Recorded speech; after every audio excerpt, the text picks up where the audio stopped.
I've decided it would be kind of cool to start a series called Get It Clean Enough. This is one of the first. In this case, we're going after the oven and stove at my apartment, and we don't go after it too often. We do keep the top and the wall clean and near the fan clean, but the oven's a whole different story. You can see that cooking inside now with everybody getting locked in, there's a bit of grease coming down that needs to be cleaned. I admit I let it get dirtier than usual for this video, but the oven has just been neglected for sure. The door and the walls and the roof of the oven are just coated with baked on food and grease. So thought we'd show you how to do it, more or less get it done. I know that there's a lot of people out there that would like to use baking soda and vinegar and all of that, and I applaud it. In our case, we're going to be using traditional chemicals like ammonia, H2O. See the door there? Pretty bad. And an oven cleaner that is fume-free, because this is a gas oven. You do not want to use an oven cleaner with a gas oven that is not fume-free. There's the top of it, pretty gone, lots of food and things like that. But we're going to go after it and see if we can get it clean enough. And what I mean by that is getting it smelling fresh, really pretty clean. It won't be perfect. I already know the outcome, so you'll see what I mean in a minute or two. So once again, here's the door. Let's take a quick peek at it again, get a close-up.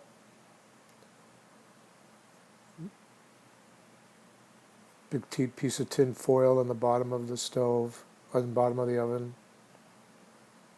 I don't know why that's there. It stayed there for a while. All right, there's the close-up of the door.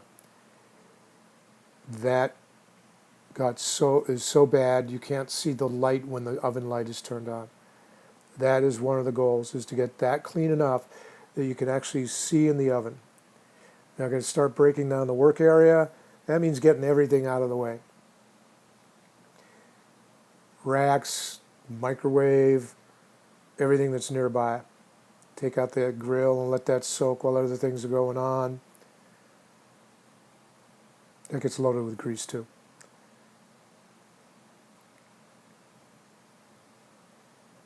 Take off the burner covers, let those soak along with the screen. There's the fume-free oven cleaner. Any products you use, check out the level of safety and the precautions. You know, sweep that stuff from the bottom.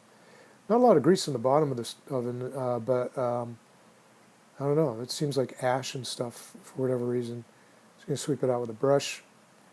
It comes up real easy, and the rest of it will just simply get cleaned up with the oven cleaner too. Those two things on the side are the where the heat comes up from the gas burner below, and we're going to tape that. Okay, so that's the oven-free, the fume-free oven cleaner. Well, now we've taped around the gasket, and we've taped inside there.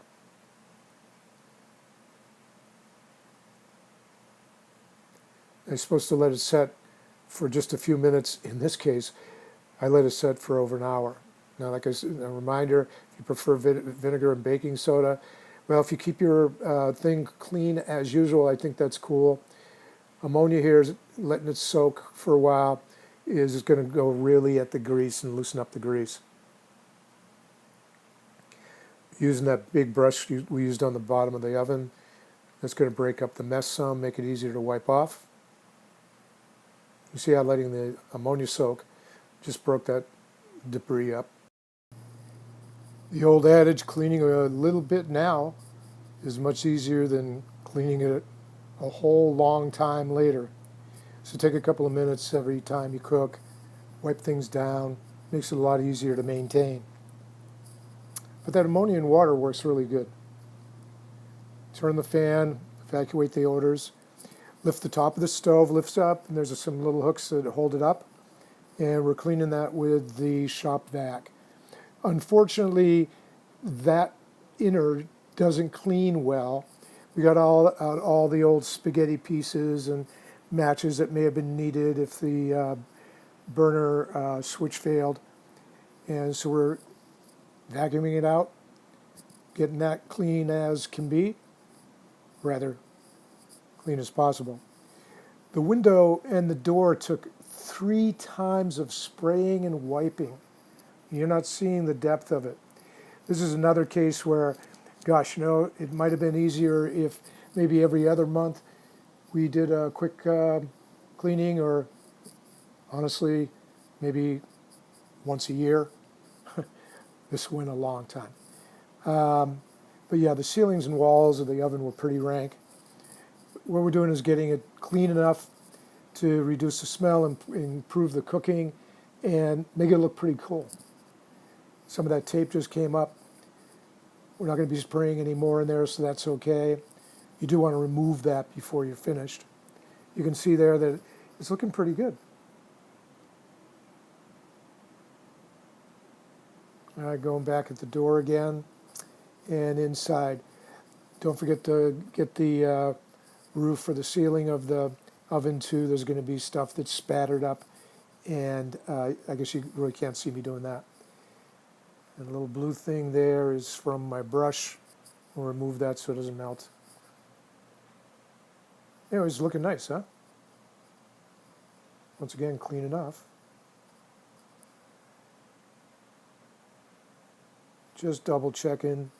Oh, by the way, gloves. You might have seen me earlier not using gloves.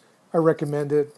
Your hands are going to get greasy and black, just like the inside of the oven. Black grease is like all the old cooking grease and stuff. So it makes it easier to clean yourself if you wear gloves. So I switched off to gloves. And like the notes there say, I usually underestimate these projects. I guess I'm going to add an hour to anything I plan. But a part of the length of time it takes for me in doing these projects for you is that I'm videotaping, and the time to set up and stuff has to be included in there. So we're almost done. Starting on the toughest parts. That being the wall and getting in back there without getting dirty. I guess I shouldn't have worn a white shirt. Putting in the racks.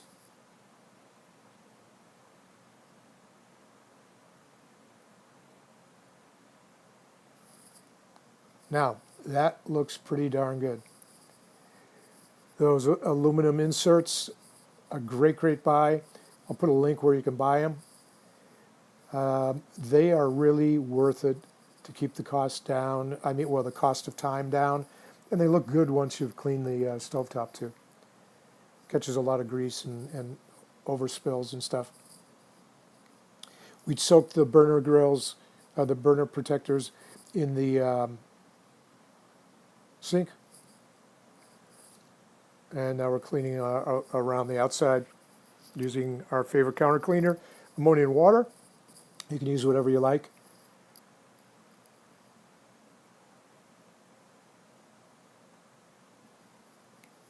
Scrubbing it down. There's the before. And here we go with the after, and you can see in the oven. You want to cook some brownies in there or chicken, you're going to be able to see how things are coming along without opening up the door, letting all that valuable heat out. All right, so there's a before of the upper part. And here we go with the now. Pretty good looking. Well worth it. Do small bits daily or at least weekly. You won't have to do what we did. Even the salt jar was washed down.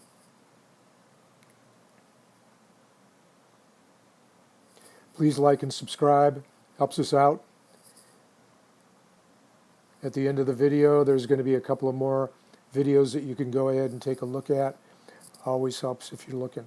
Let us know in the comments if you'd like to see some more suggestions of what you'd like to have cleaned and stuff. Send us something along. Ask some questions. We're not perfect at this. This is like real people doing it. So like and subscribe. Thanks again. Well, I get to say like and subscribe once more.